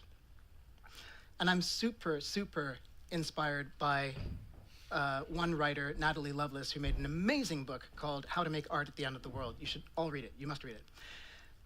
She starts with this proposition that the crafting of a research question is the crafting of a story, is the crafting of an ethics. Because any story includes, by necessity, some things and excludes other things. And therefore, if you want to change your ethics, you can change the story. But more than that, she challenges researchers and creators to follow the drives that implicate them personally, erotically. And by that I mean, you can think of Eros as this love that is supposed to be selfish, right? It's your drive, it's what you really are involved in. It's different from agape, which is seen as like the unconditional love, the perfect love, we thought. But the thing about Eros is that when you are personally involved in the thing, you are accountable. And you are therefore making ethical choices because you are there. So what stories are you making or breaking when you LARP?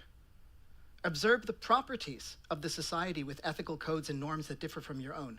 Position your body through your role or character in such a way that its actions and decisions will carry and convey meaning by grace of the other people in the room. Trust in social gravity. Now you are in a story. How are you in the story? How are you erotically implicated? How are you accountable? And the reason why I was inspired by all this, I can take from the epigraph, the first epigraph that appears in Natalie Lovelace's book, which is from Isabel Stenger's book, In Catastrophic Times. We need researchers able to participate in the creation of the responses on which the possibility of a future that is not barbaric depends. So, what are the ways to act? Thank you.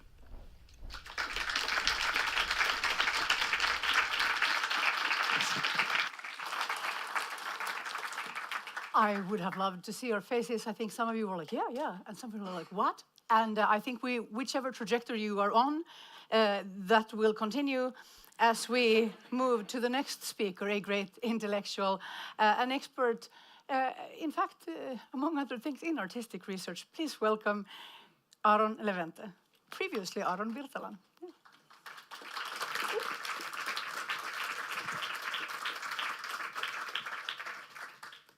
Hi, hello. This is my name. A lot of my stuff appears in a former name, but we can talk about it later.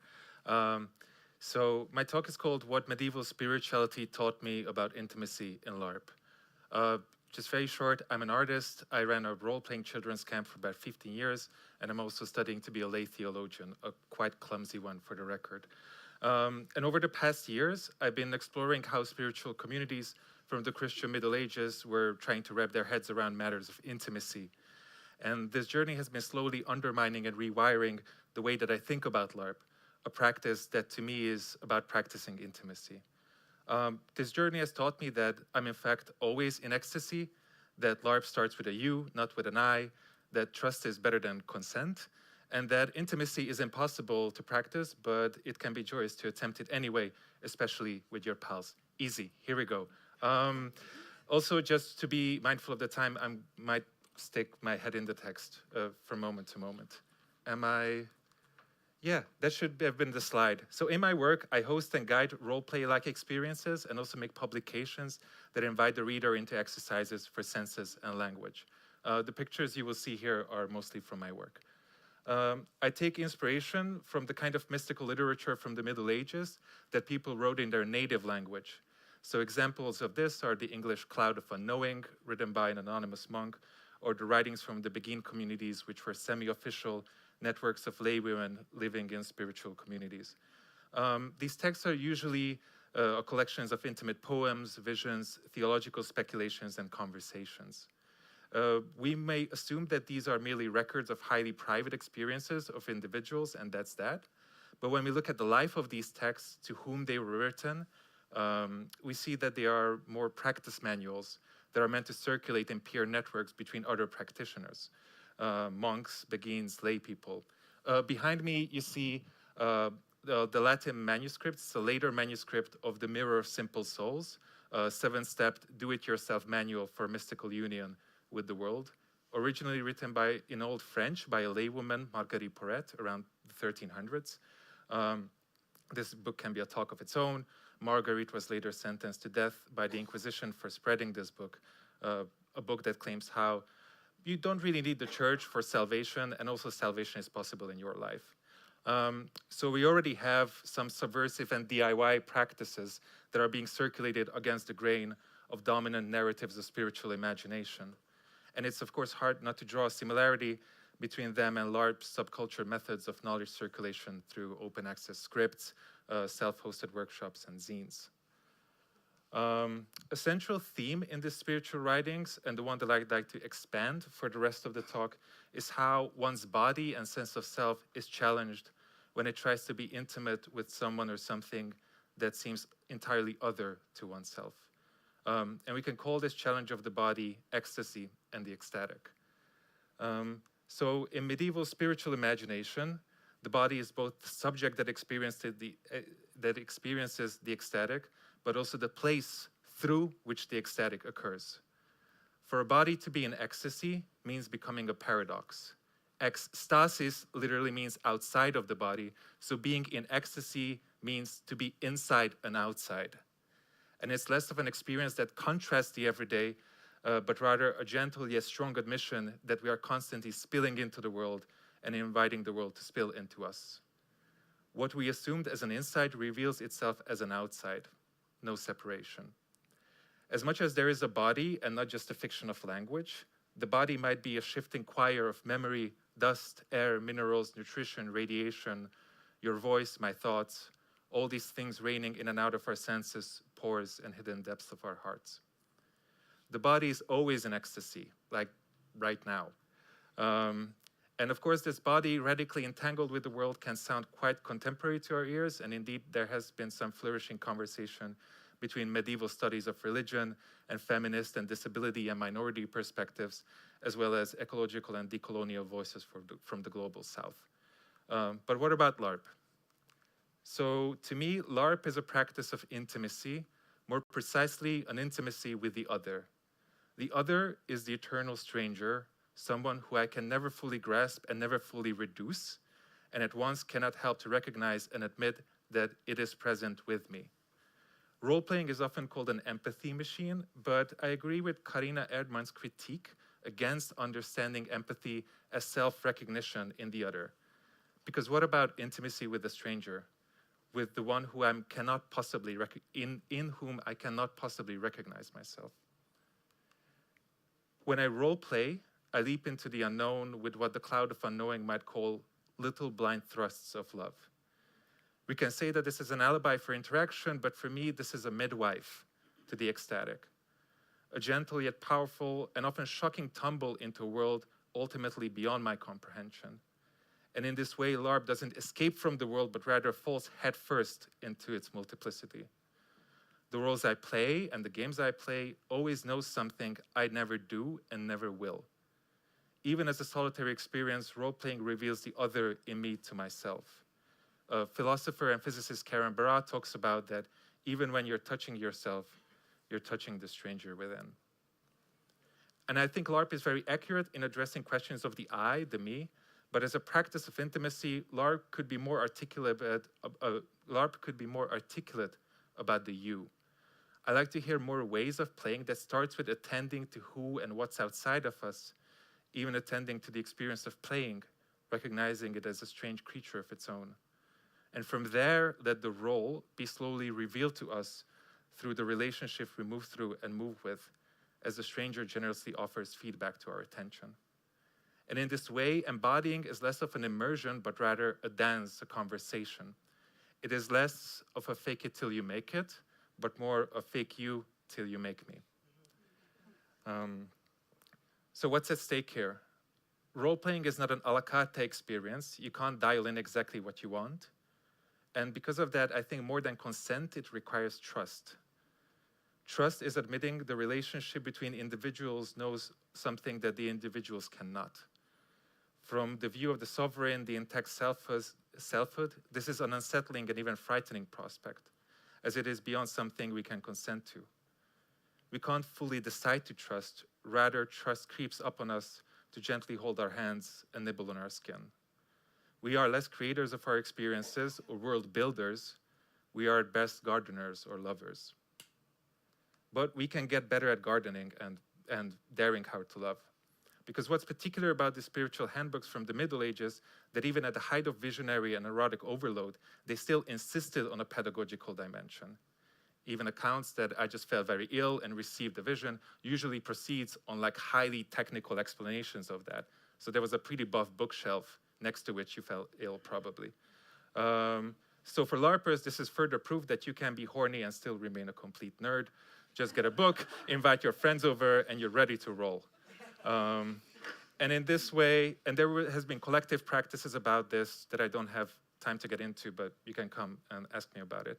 And as a final note, I just want to land on this, that maybe there's more in LARP's infatuation with the Middle Ages, beyond Tolkien, courtly romance, and that bird mass that plagued, you know what I mean.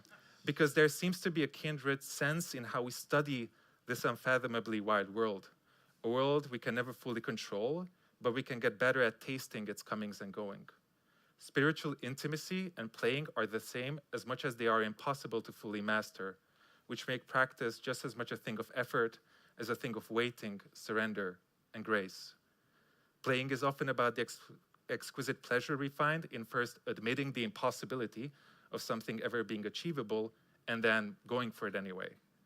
A curious leap towards the stranger and a cry for a new kind of joy. At times, this brings violence and even tragedy, but I feel that this is also our hope. These are the notes. Thanks a lot.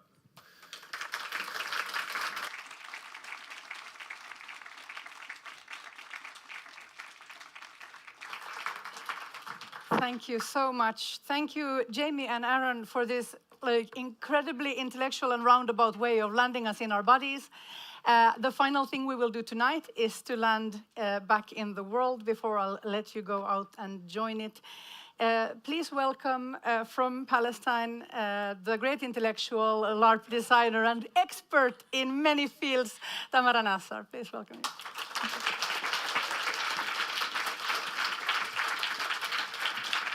Hi. Hello. So I've put, sorry, yeah? Yes, we're good. Yeah. Okay. Yeah. LARP at War Palestine, I've given this the sort of same headline as the previous conversation. None of these conflicts are the same, and yet somehow these conflicts are becoming everyone's wars now. Yeah. I think we'll begin with talking a little bit about your job. So what is Betty Butte and what's your job? Okay. So I'm finally living the dream, working at a LARP organization, the only LARP organization in Palestine and the first one. And my job is the project coordinator. I'm also the creative force behind it. So I usually am either writing the LARPs or helping someone write their LARPs. Betty Butte is currently working on projects with the target group is the youth of Palestine. So we're working on projects that help them. Sorry, I get nervous when I'm talking in front of people, and you're a large crowd, so please be patient. So to help them build their characters, get more involved in their communities, and try to work on social issues that they are facing or their communities are facing.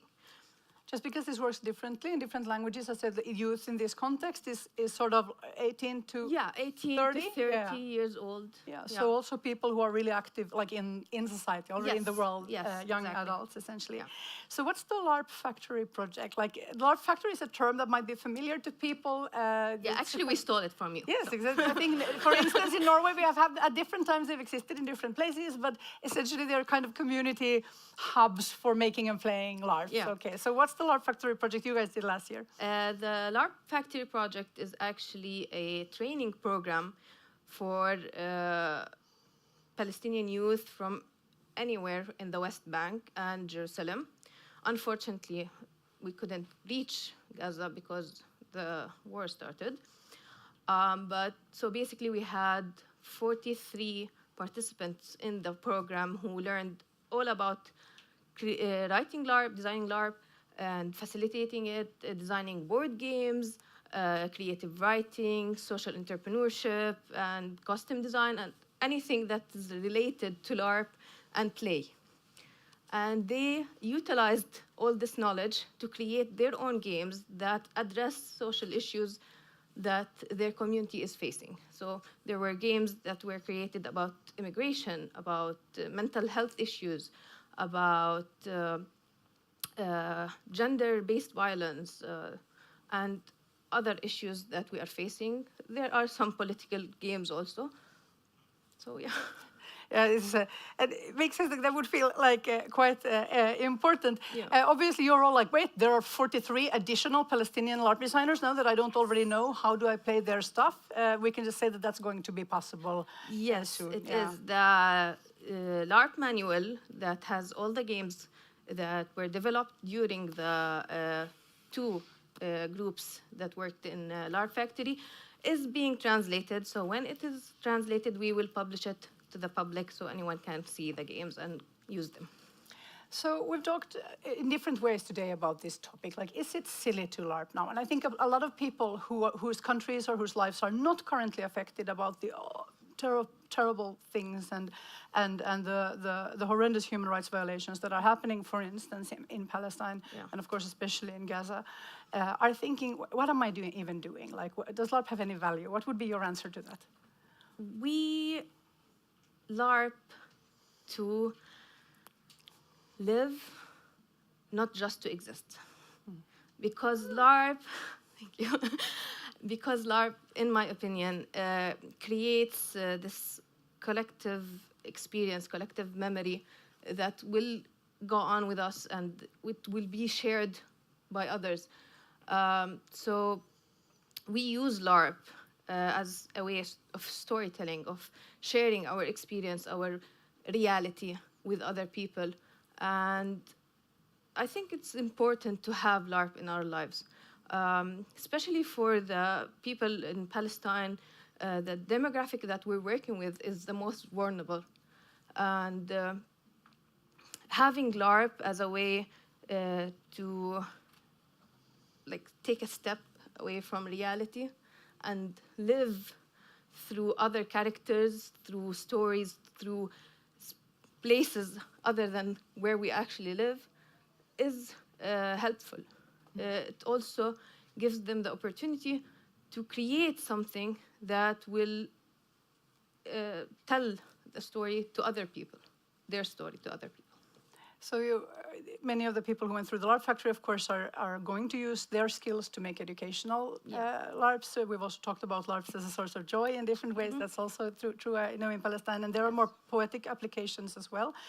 There was last year an international LARP design competition about making LARPs about what's happening now in Gaza. And you won it. Tomorrow, is it the premiere of Yes, your the first run of Yeah. Tiny Steps in Heaven that won the competition. Tell us about that LARP a little bit. Yeah, of course I can tell you, but I might get a little bit emotional. So the most terrible thing that happened in this war is the effect that happened to the children. And that is the thing that affected me the most. And this game, I created it, or I designed it, as a way to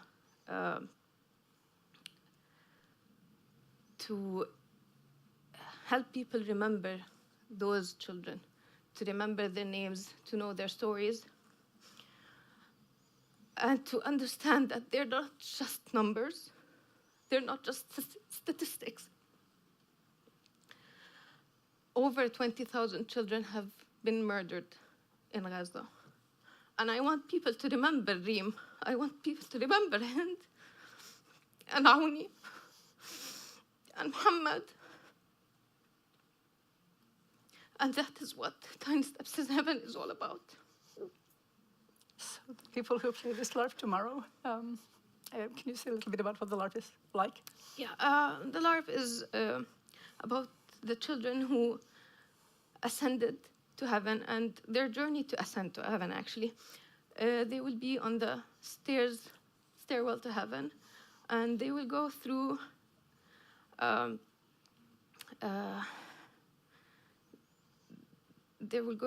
journey of understanding that they are not alive anymore, and they will have the chance to say farewell to the people they left behind and to accept this reality.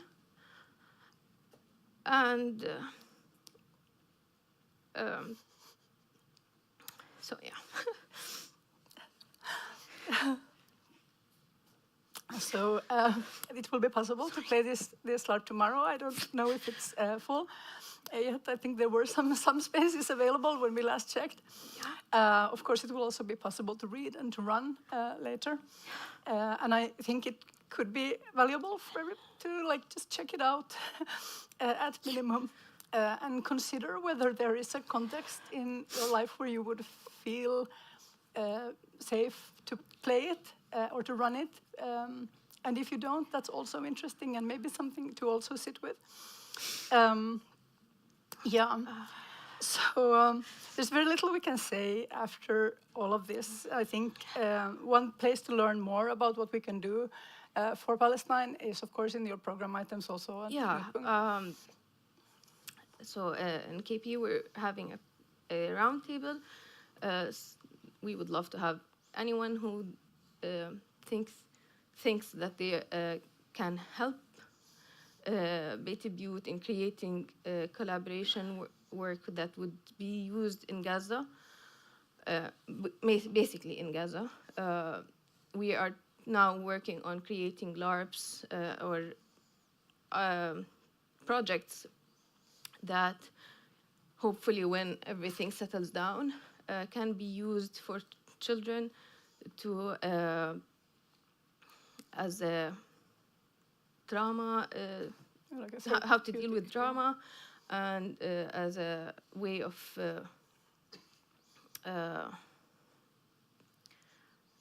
emotional support. So we're looking for writers, we're looking for people who are expert in these areas.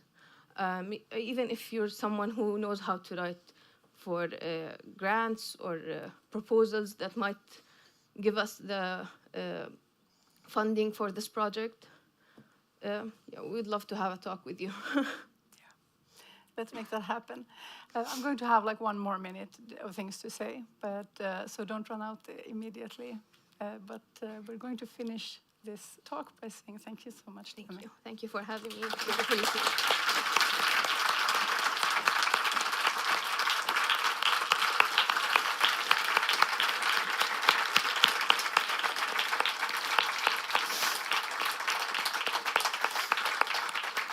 Yeah. So these are some final words that I just feel like I want to say before I let you out into the night. So since like, I don't know, like in the last month, 2 months, maybe in the last like 3 weeks, we have taken some giant hurtling steps toward a complete breakdown of the rules-based order of the world. It never worked perfectly, obviously. It certainly hasn't ever worked for Palestine, really. It certainly didn't protect Ukraine. But it did protect a lot of places. We have had the privilege of considering these kinds of experiences, other people's problems. And I think it's really important for every one of us to start to try and grapple with the fact that it's our people problems, it's you problems, it's me problems, it's our neighbor problems. This is our lives now. This is not just life in permacrisis, like it's bad enough. It's bad enough with the climate and everything that follows from that. But all of this is also our reality every day until we die, which I hope is really far away in some future, and we've all had rich lives before that happens. This is going to be extra hard, I think, for people who think in systems, who love predictable systems, who in fact love little controllable worlds where the rules-based order is really strong, and you can really help people do stuff like they achieve the things they want to achieve because stuff works. I think a lot of people in this room and a lot of people watching this stream are those kind of people. So we're going to have to think about how to be in the chaos of the world and not retreat into our bubbles, but to use these skills that we have around rules and agency and sovereignty and making them do something in the world, as well as creating these bubbles of resilience and rest. So if we save and renew and recreate democracy, the way it's going to happen fundamentally is through people doing things together in rooms, through networks between people who have actually met. A lot of it's going to be online, obviously. It's great to know people in a lot of countries, but it's even better to have met them in a room like this, to like have a real established trust the way we do with people that we LARP with. Those networks can really make change in the world when we use them for things proactively. And if we don't succeed in that goal of saving democracy, and let's be real, we're not going to succeed everywhere, and we're not going to succeed at everywhere all at once. When things go to shits or we end up in some kind of post-apocalyptic situation, which at least some of us have at least like mentally practiced on, the thing you're going to need then is the exactly right thing. You're going to need the relationships of trust that you have built with humans in rooms and the networks of people that you have played and created with and trust with and learned with. So it's kind of like the one thing that we're going to do that is going to save us, or if it didn't save us enough, it's still the thing that's going to save us. So let's go play, let's go think. Have a great Knutpunkt. Thank you so much. I will now share this link. I don't actually know if this webpage is up, but keep an eye on the Discord. If it's going to come back up, do take a look at the treasure trove of the Nordic Larp Talks YouTube channel. These talks will also show up there. Eventually share them with your friends. Please give a huge hand to our team today, to our producer Petter Karlsson in Stockholm, to Rasmus Heilman, Kari Redman, David Torhauge, Alex up there, I don't know your last name, I'm sorry, and all of our speakers. Thank you so much.